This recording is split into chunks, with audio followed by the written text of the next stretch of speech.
Welcome to okay. Good afternoon, good morning, or good evening, everyone, and welcome to today's webinar hosted by the International Trade Council. My name is Anne, and I will be your host for this session. So before we dive into our content, let's take a moment to ensure our technical setup is functioning properly. If you can hear me or if you can hear my voice clearly, and could you please type yes in the chat box and we'll give everyone to a moment to confirm.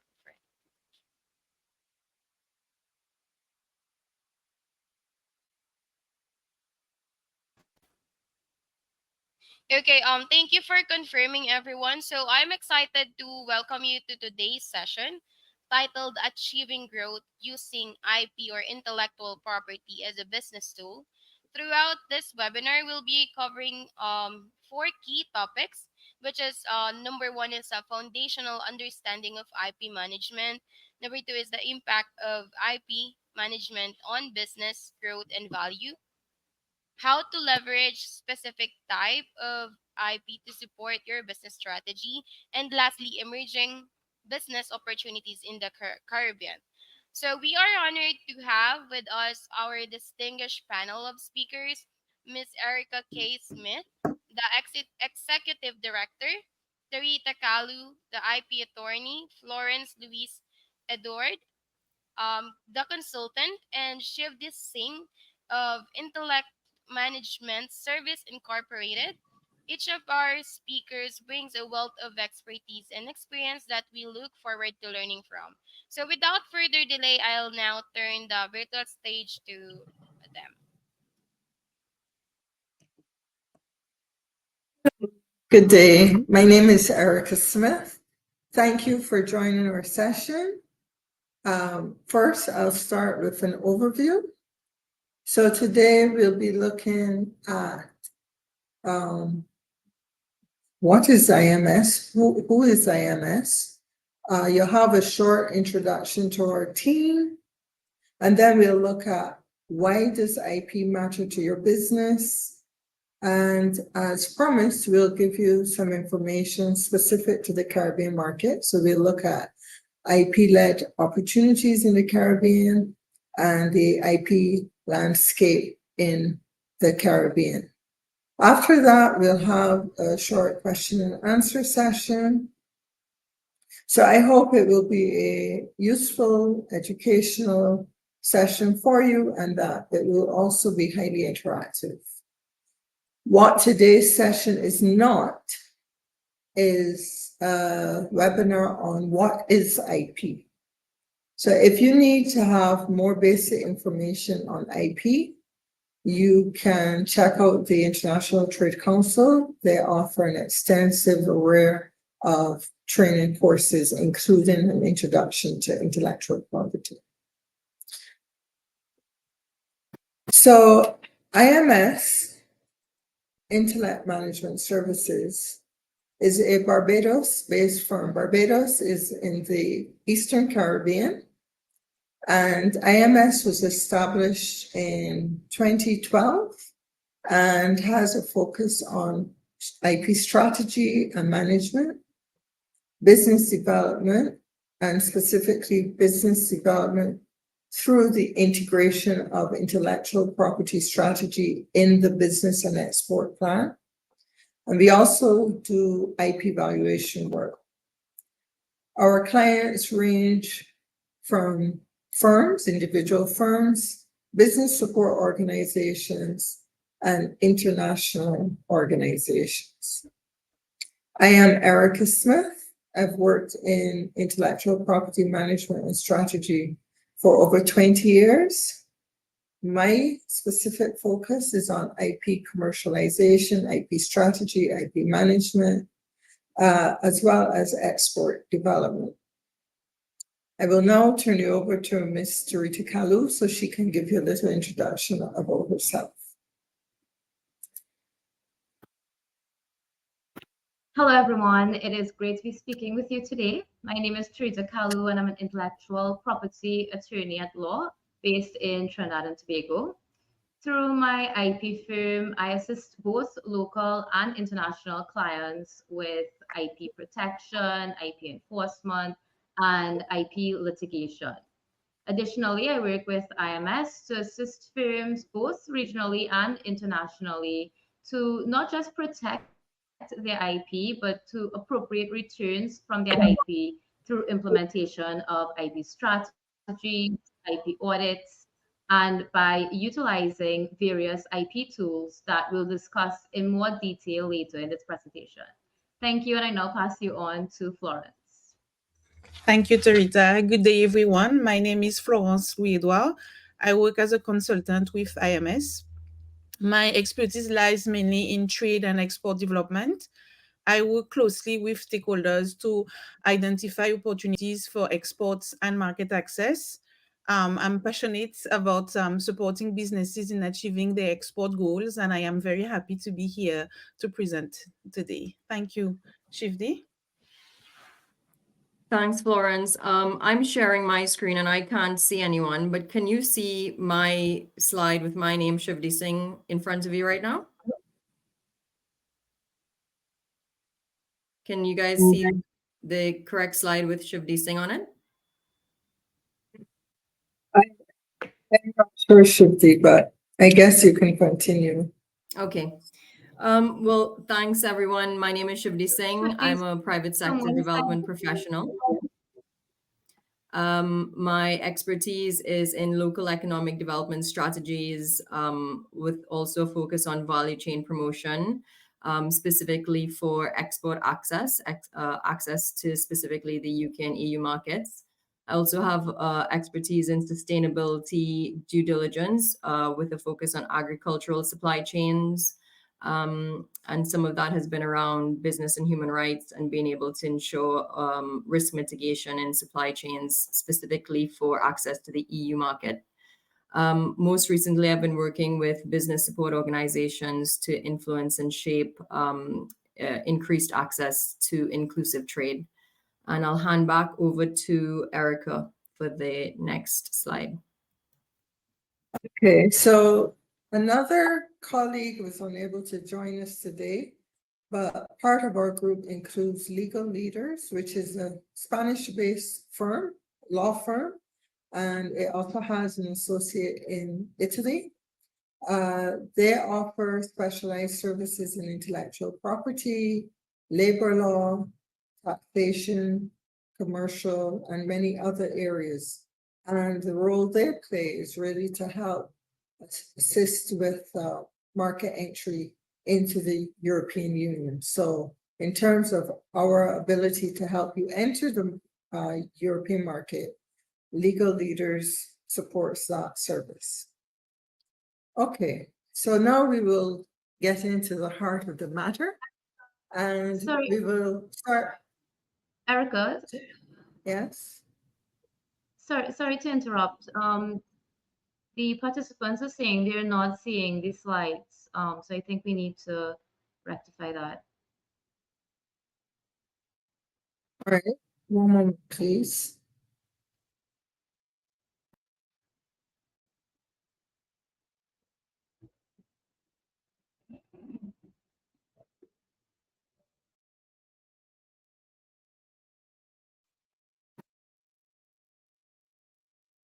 Can you see it now? I'm sharing my screen.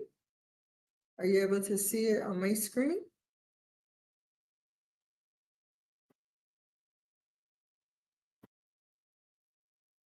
Oh, I'm not able to see it, Erica.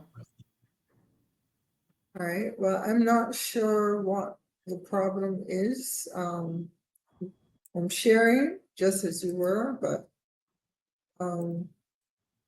I'm not sure what the problem is. So let me try to present or show the presentation here, okay? And please Thank you. yes, I will try to share this for entire screen.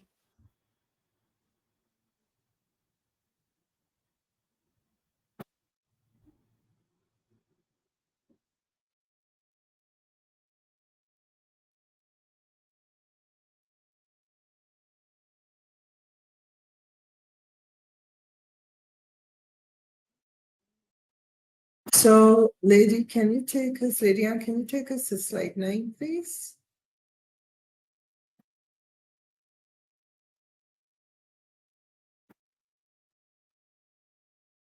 So right. Okay. So apologies about the slight technical problems.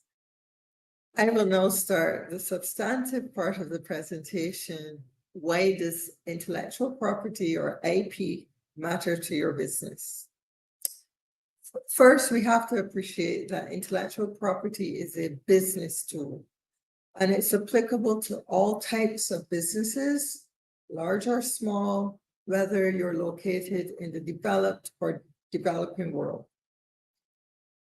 Intellectual property rights can be used to allow for your geographical expansion, but also to expand your product or service lines as well.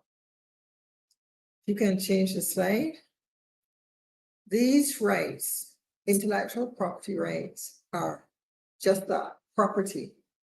And you enjoy the same benefits you would enjoy in other types of property, tangible property such as land or equipment. With these rights, you are offered exclusivity as the rights holder, which means that you as the holder of these rights alone determine how these rights are used, when these rights are used, where these rights are used, who can use these rights, and the applicable terms and conditions around use of these rights. Importantly, and this is a question we will address today, is the question of how do you make money from this type of property as you would with other types of property. So next slide, please.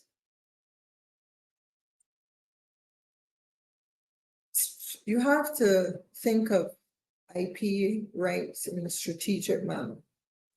And there are a number of strategies that you can apply. The first one is because of the exclusive nature, these rights can be used to restrain competitors.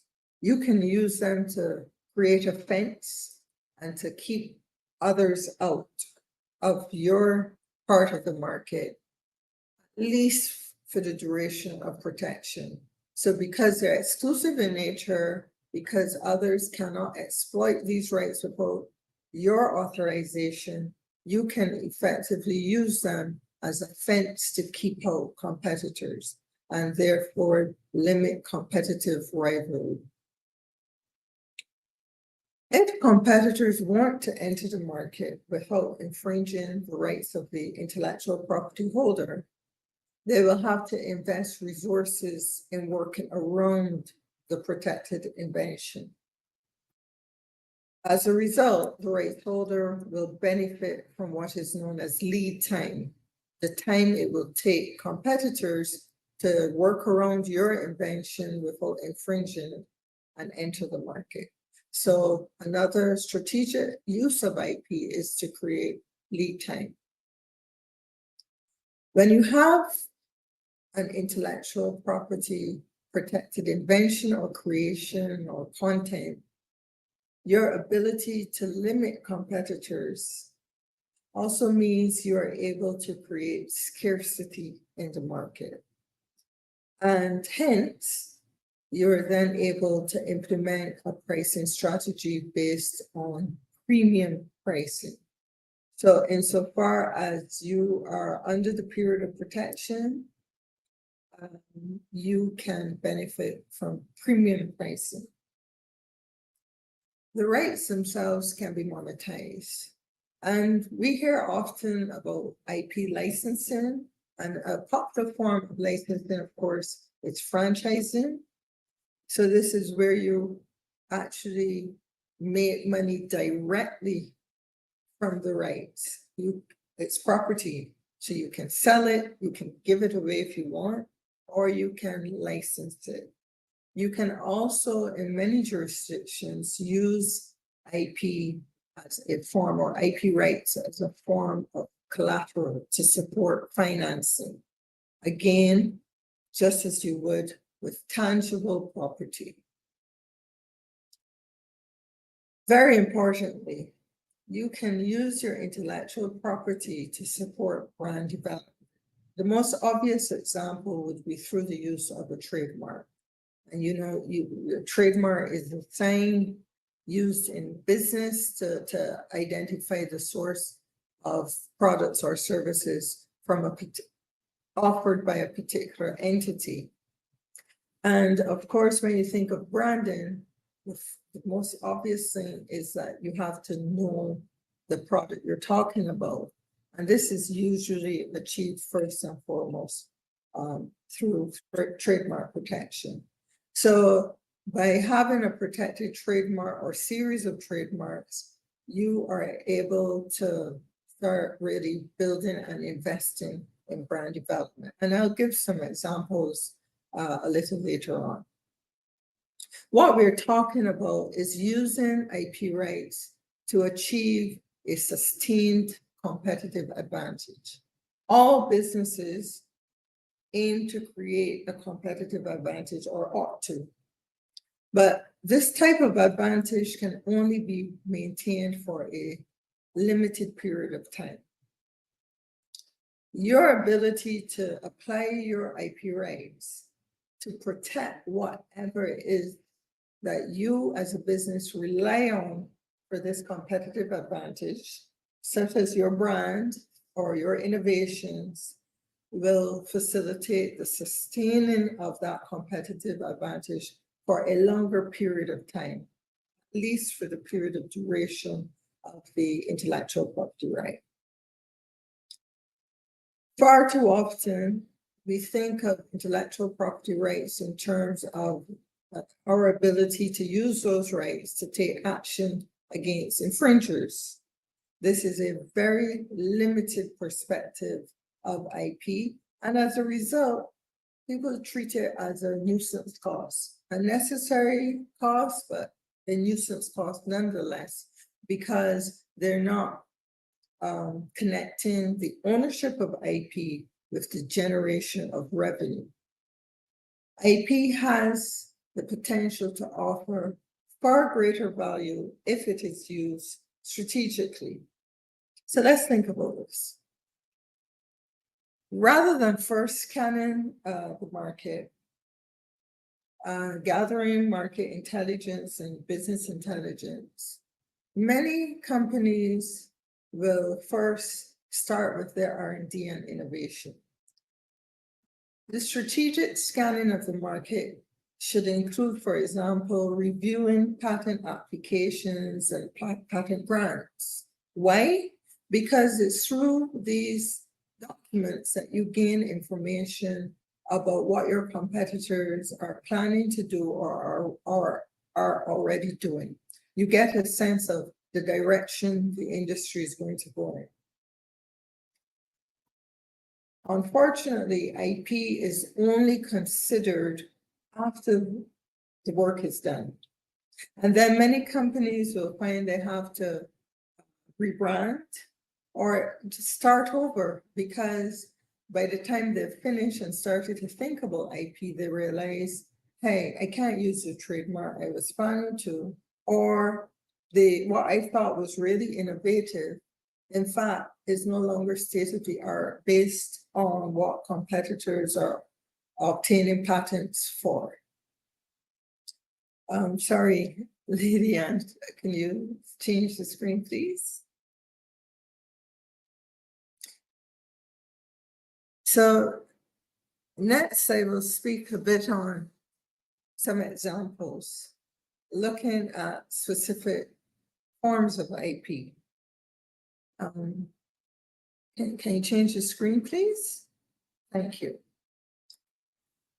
I will only look at a few categories of intellectual property rights. There are more. So let's look at trademarks. Trademarks, as I mentioned before, offer exclusivity in things such as words, names, signs, slogans, logos, all of which are used to indicate the source of goods and services. And they're very powerful tools for branding and reputation building. As I mentioned before, they're also used licensing. And one of the big advantages of trademarks is that, in theory at least, you can have protection indefinitely. So you have an example like the Levi's company, and I want to apologize upfront. It's a global audience, so I had to use examples that, you know, a global audience would be familiar with. But what I'm saying can equally apply to smaller regional or local trademarks. But in the case of Levi's in 2019 generated over $100 million in licensing its trademark, and it's licensed for things like clothing, footwear, sunglasses, etc.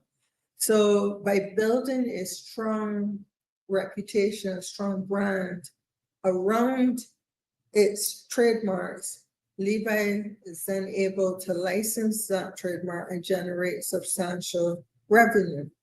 Another example would be Rihanna. Rihanna licenses Rihanna, her name, and Fenty. And again, by building her trademarks and building value around the trademark, building awareness around the trademarks in the market, and really having value in those trademarks means that they're attractive for licensing purposes. And of course, she's been able to make a ton of money from doing so. Another example would be with trade secrets or confidentiality. There's some argument as to whether this is really a form of intellectual property, but it is very close and very important and often overlooked in businesses. Here we're talking about, for example, data. You may have data, you maybe underestimate the value that resides therein. You have customer lists, you have your pricing strategies, your marketing plans, you have supplier lists, you have processes which allow you to operate more efficiently and therefore have value. Of course, you have the know-how that resides within the company. You have formulae, recipes, etc. Now, some of these, like recipes and formulae, you would not seek patent protection for. Patents are for technical inventions, true, but to have patent protection means you have to disclose your invention. Obviously, if you're a company like KFC, your value resides primarily in your formulae, your recipes. You are not going to disclose them because after the patent has expired, it means anyone can use your formulae. So a better strategy would be the route of secrecy. Many companies rely on secrecy. I mentioned KFC. You have, for example, the New York Times bestseller list. How that's created is based on a trade secret. You have the Google search algorithm, you have Listerine, and from the Caribbean, we have the example of Angostura bitters. Once you have effective systems in place to maintain secrecy, in theory, you can have that protection for a very, very long time. The next form of IP we'll look at are designs, industrial designs. And here we're looking at how products look and feel.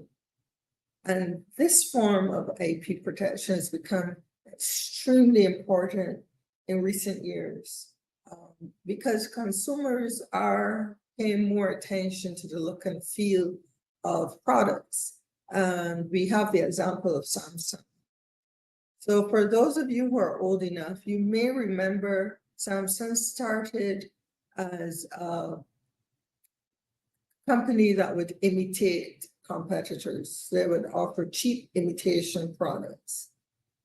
But after some time, they realized if we want to really build a business, we will need to become more innovative. And they adopted a strategy of design-led innovation.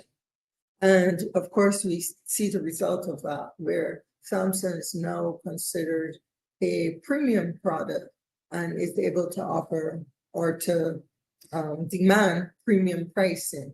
A similar example would be, of course, its competitor, Apple. Finally, we have patents. I mentioned these are for technical invention. Usually you get the protection for 20 years. And you see how these are used strategically a lot in pharmaceuticals. We all just went through the COVID-19 pandemic. We heard a lot in the news about the patents around the vaccinations. A lot of money was invested or is invested in technical inventions, in particular in the pharmaceutical industry. And you need to have a system that allows you to improve and to make profits following the heavy investments made. And usually the tool used there would be patents. So that was a very quick introduction, let's say, to the subject. And at this point, I'll turn you over to my colleague, Tarita. Thank you. Thanks, Erica. I hope that we can now all see quite clearly the link between IP protection and business growth. Of course, business growth can be achieved in various ways, whether through an increase in revenue, increase in market share, or an increase in operational capacity. What these all have in common is that IP can be used to increase every one of them. For the purposes of this presentation, we'll focus on using IP to increase revenue. So if you could go to the next slide, please.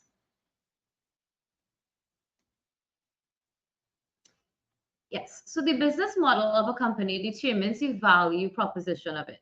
So where you can protect a company's business model using IP, you can offer your consumers a value proposition that is exclusive to your company, and then of course, which can give you a competitive edge in the market. So how do you protect a business model using IP? First and foremost, you need to safeguard your value creation. And this speaks to protecting the value you create within your business and ensuring that you safeguard your crucial value creation partners. Because where value is created, but third party rights or permissions are not granted, the value created can easily be lost to third party through litigation or third party claims. And so it is imperative that third party rights are cleared and that the necessary licenses are obtained so you can manage risks. And this becomes even so much more important where a lot of our business models are digital business models and rely on a lot of third party rights for software, for example. Other aspects of your business model that you can protect using IP are your core competencies and your key resources. Where you protect the core competencies and key resources using IP, this in turn allows suppression of imitation by your competitors. So to do this, where a company creates what we call your VRIN resources, so your valuable, your rare, your inimitable, and your non-substitutable resources, you can protect this through patent protection, or as Erica would have explained, through trademark protection if it can be reverse engineered and it can have a longer lifespan that way, or you could do it through protection of know-how. Also, where you provide key customer benefits, so these resources give your customers some sort of key benefit that your other competitors cannot provide. This unique selling proposition needs to be protected, and not just protected, but communicated to customers, which can then help skim their willingness to pay. And again, this is done through IP protection. So as Erica was giving the example of Samsung Samsung wanted to be design led, and they communicated this to their consumers through the look or feel of their product. Key perceived customer benefits can also be protected through trademark protection. And this aspect of protecting the business model essentially involves communicating what your unique selling proposition is to a company and ensuring that competitors cannot communicate that same position through IP protection. The last point regarding protecting your business model using IP deals with designing the market position. And the chief design officer of Nike put it best when he said the best way to predict the future is to create it. And Nike are masters of designing the market position and strategically limiting their competitors. And this is evident when we compare Nike's biggest competitor, Adidas. Nike's revenue is double that of Adidas. And in fact, they have been so strategic in prohibiting competition in the market that over 8,700 patents filed at the USPTO are patents by Nike. So by creating barriers to entry using IP, companies can benefit from price premiums and also greater market share, while their competitors, of course, now have to spend time and resources to invent around. And I know, and as Erica said, we are focusing a lot on very well-known brands and companies because we do have an international audience. But growth through IP protection is possible for companies. Most popular brands, they all have very humble beginnings. So Nike, for example, was started by its co-founder selling shoes from his trunk, and he reportedly paid $35 for a trademark that is now worth billions. So, in a nutshell, where a company, any company of any size, can safeguard its value creation, they can exclusify its resources, skim their customers' willingness to pay, and design their market position, they can benefit from a price premium and or a greater market share, and thus this will of course increase revenue streams. And to do this in a sustainable way, the only way you can do it sustainably where your competitors would not be able to do the same thing is through comprehensive IP protection and, of course, strategic IP management. Could we go to the next slide?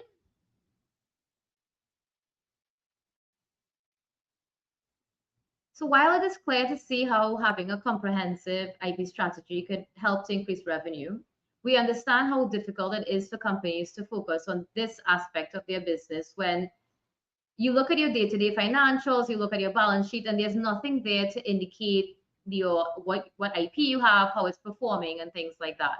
So it's quite important to utilize various tools on a regular basis. So whether you assess your needs to be on a quarterly basis, a biannual, or an annual basis. But it's important to utilize tools so you can ascertain the value of your company's IP, you can ensure it's well protected, and you could take efforts to increase its value. So we can go to the next slide. And throughout our years of working with companies, we just want to share with you various tools that we have utilized and found helpful because it helped to create a very comprehensive roadmap for companies to increase the value of their IP and in turn, of course, increase the value of their company. And I'll share with you how we use these tools for one of our clients and the results we got from using the tools. So there's a great media company we worked with back in 2022 that operated throughout the Caribbean region. We were approached to conduct an IP valuation to help management decide whether to sell the company and also to determine a selling price. And as part of the IP valuation exercise, we first did an IP scan of the company.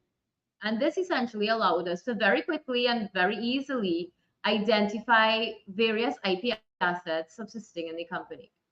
And in some cases, while this might seem very straightforward and could be quite a simple exercise, it's very helpful in highlighting to companies that they have potential IP assets subsisting in the business that they may not even be aware of. But while the IP scan was, of course, useful to be able to ascertain ownership rights and highlight IP risks and identify the main IP assets, we conducted an IP audit for the company.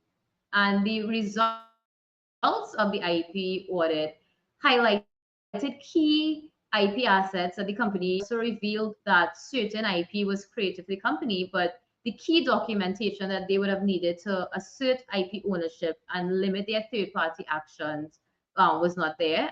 And it showed also great areas of risk where certain licenses or permissions were required in writing, and they did not have this, within their records.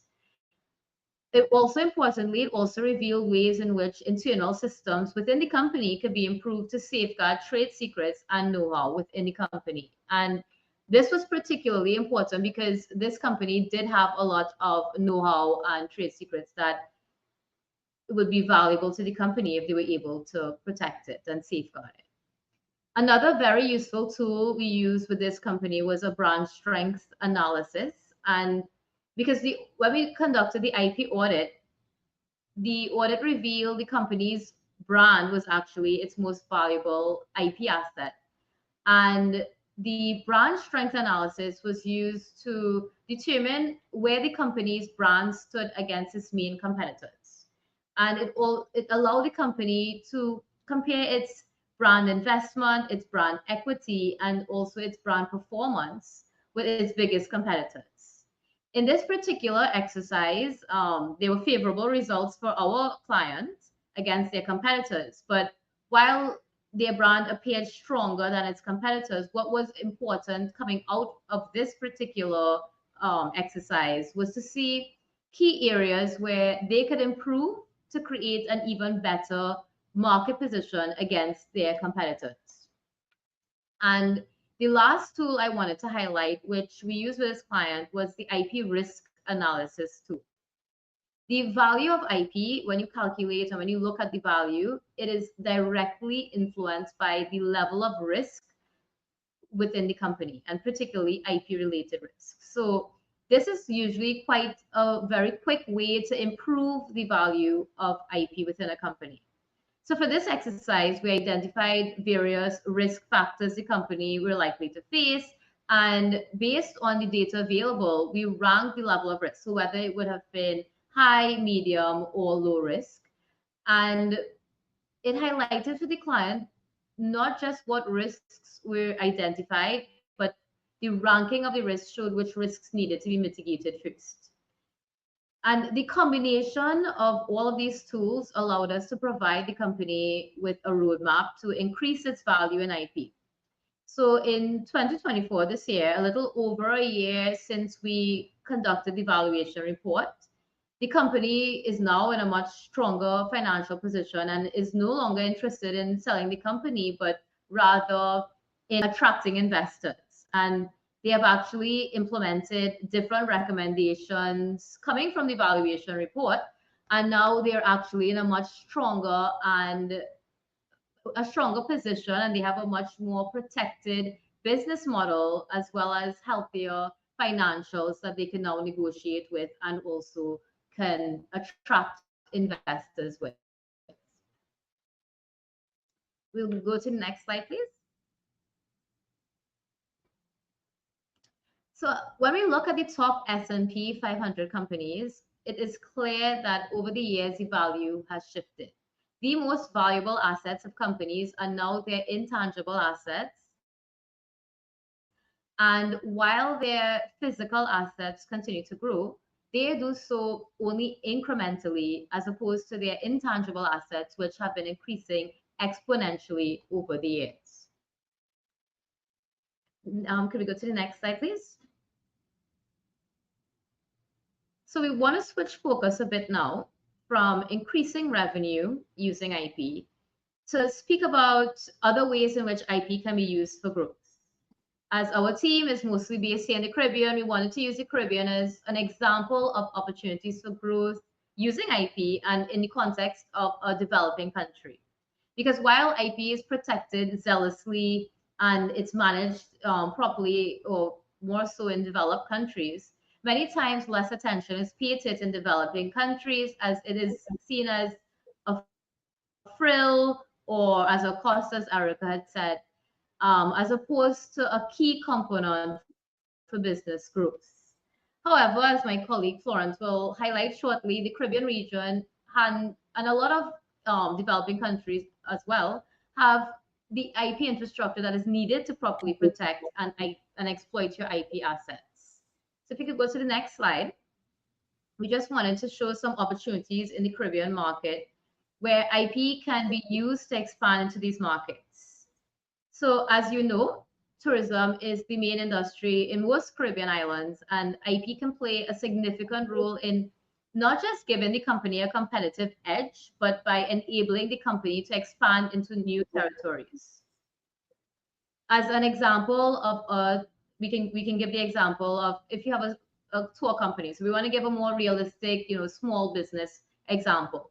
If you have a tour company that creates customized services, let's say in Trinidad and Tobago, and acquires a specific quality or reputation in the market, as well as know-how and trade secrets such as pricing strategies, client lists, and so forth, that company will be able to very quickly and easily expand in other territories within the region where the existing clients would support them in these jurisdictions based on brand loyalty, as they can trust the quality of their services.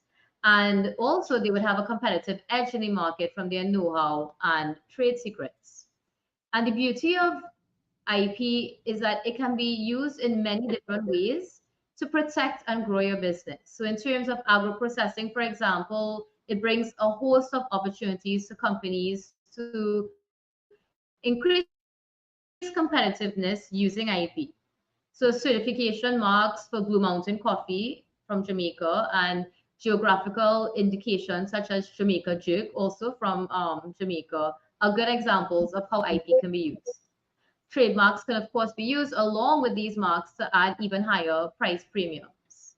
The emerging market for medicinal cannabis also creates opportunities where companies could benefit from lead time advantage and protect their market position using patent, trade secret, and trademark protection.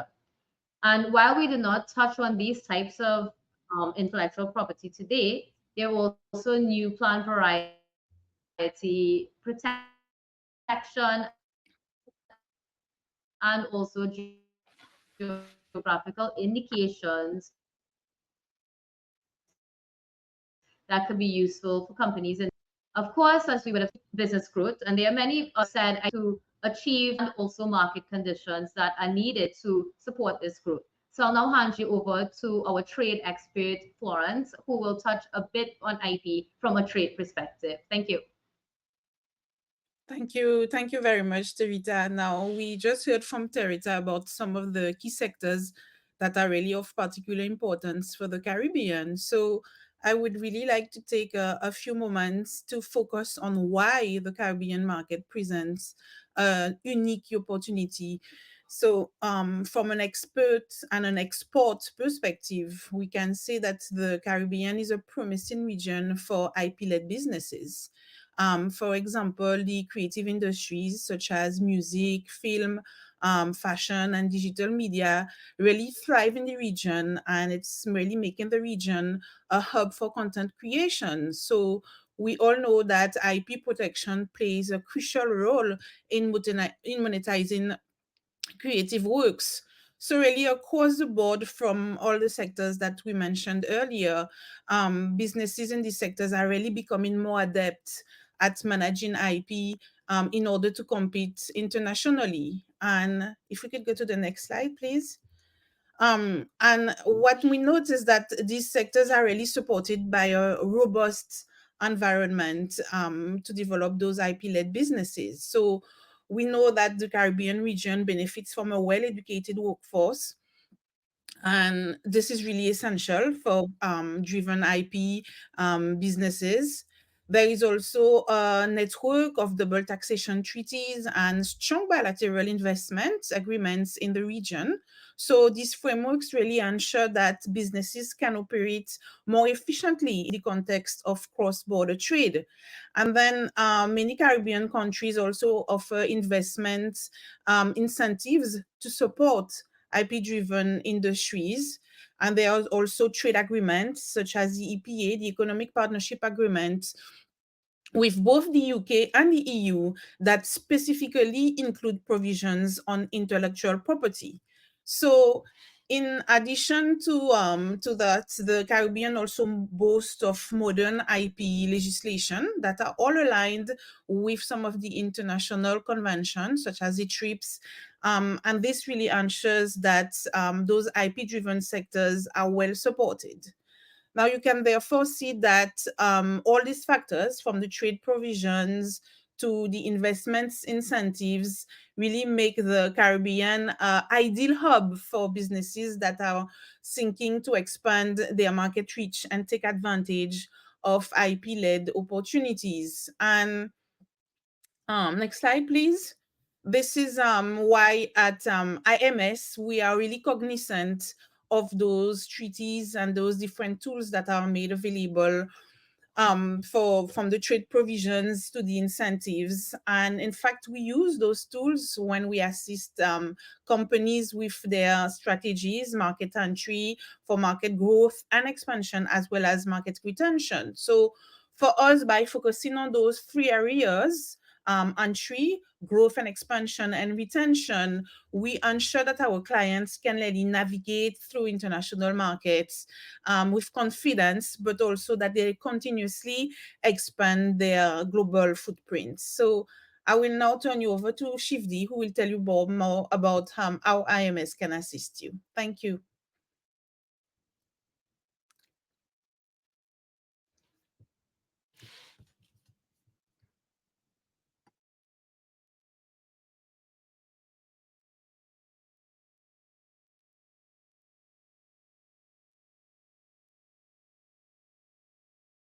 Shifty.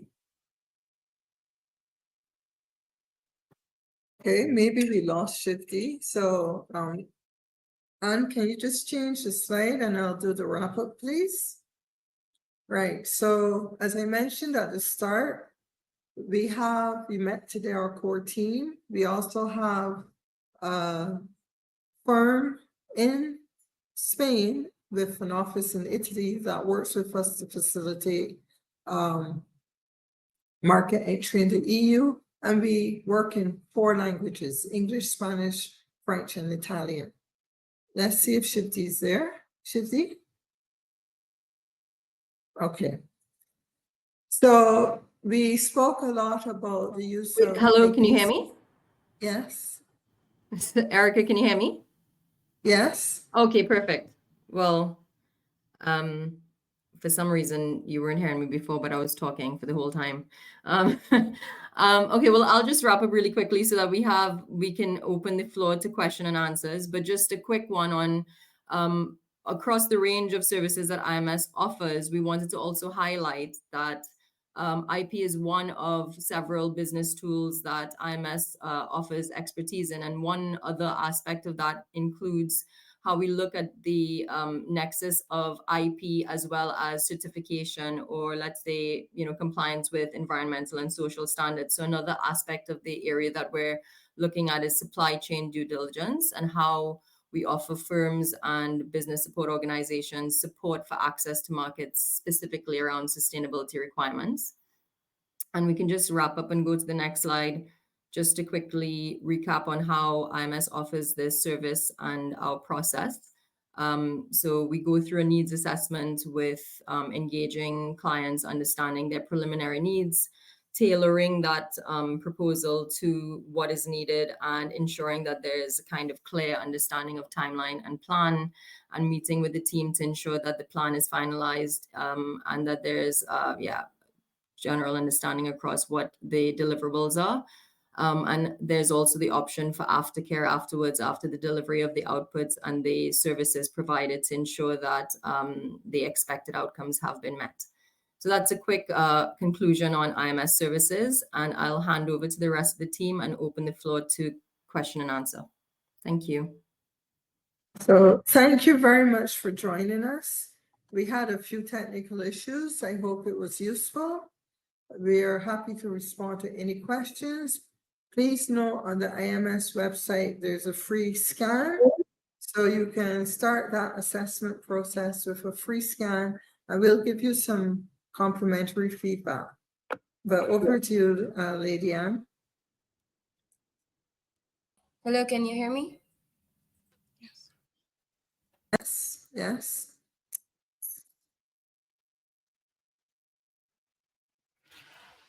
Okay, thank you so much for that wonderful presentations, our speakers. So we'll now transition for the Q&A session. So if you have any questions, please type them to our chat box or here on the Q&A tab, and I'll select few to our speakers to answer.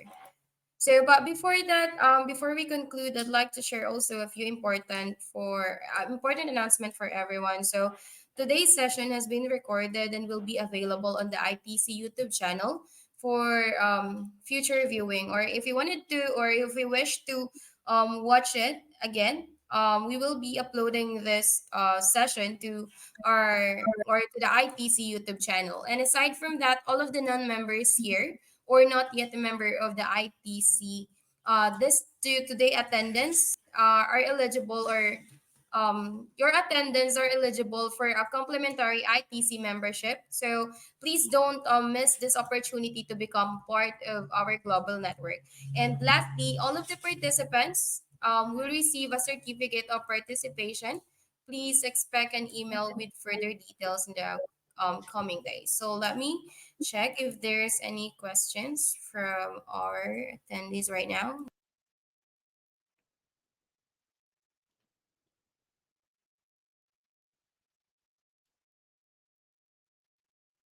If there are no questions, Lady Anne, I can take a couple minutes. We I spoke saw about. a question here from Okay. John Spence. So let me show this one here on the stage. So thus IMS offer technology searches from international patent documentation. Yes, this is offered primarily through our partner legal leaders out of Spain. But yes, we do offer searches.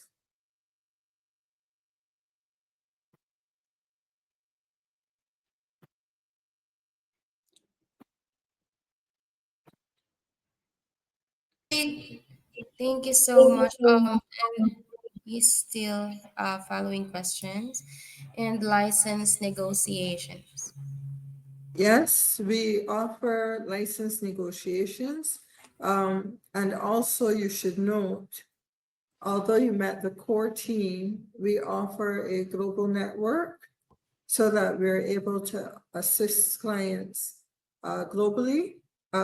Presently, there is, however, a focus on the Caribbean and Europe, but we do have a global network that can assist you and work across different jurisdictions.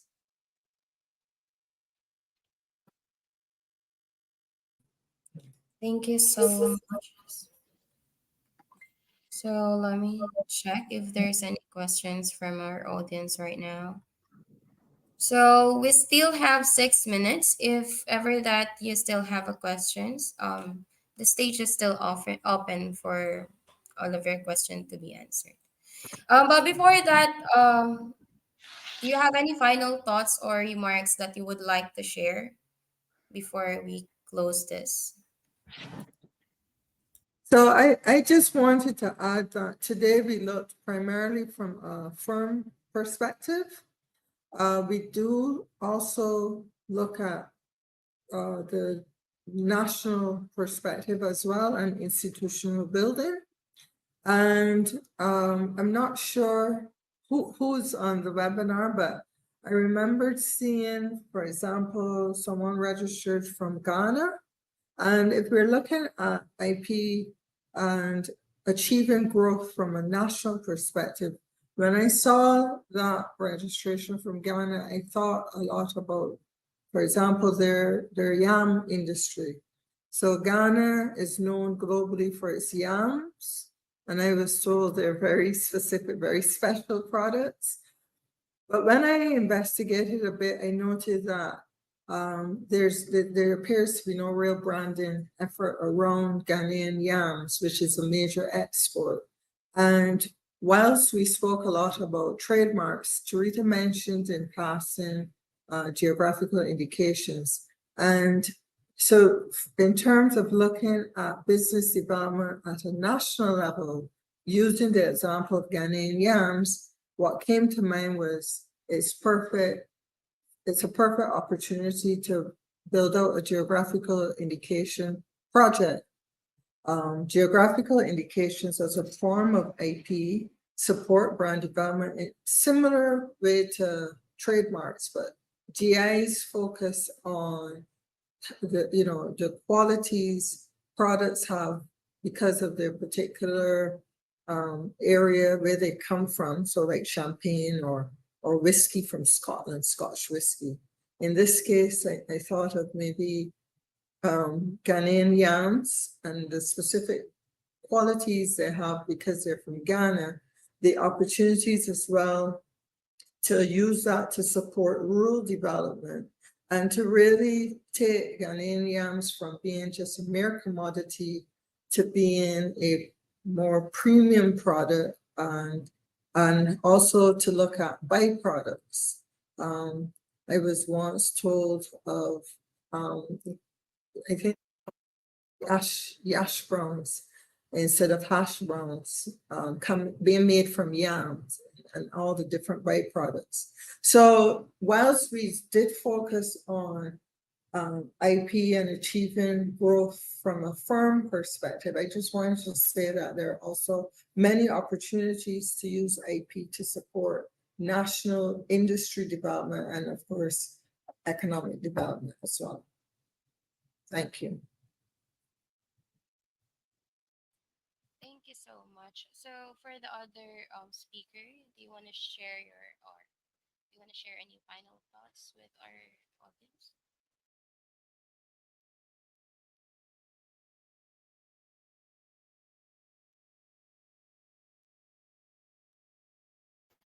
Can you hear me? I'm sorry. Yes, no, thank you, Lady Anne, and thank you to the ITC for hosting today's session. Once again, thank you to those who were able to attend or who will view this after. I again hope it was useful. And of course, please feel free to reach out to IMS at any time. Thank you. Okay, so if ever that there's some attendees wish to contact you regarding on this presentation, could you please share your email address here on the chat box as well?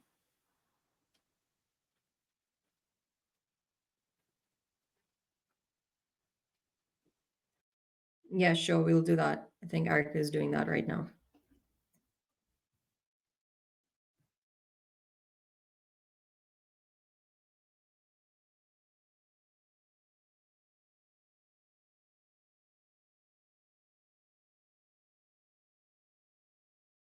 So it's in the chat. Thank you. Thank you so much. So I will display that one here on the screen. So for those attendees who wish to contact Miss Erica or our speakers to for their presentation today, please contact them directly to their email already show here on the screen. So also I will put my email address here on the chat box for for those attendees that are here or that here. You can contact me if ever that you wanted to join here on the ITC. And okay, again, thank you so much. I really appreciate everything happened right now. A heartfelt thank you to our speakers for sharing your valuable insights and to all of our attendees for your active participation here in the international trade. We truly appreciate your engagement throughout this session. Please also keep an eye on your email for the details about the how to claim your certificate. So we look forward to welcoming you back at the future ITC events. Wishing everyone a wonderful day ahead, and goodbye for now. Thank you so much, speakers. Thank you. Thank you. Bye bye for now.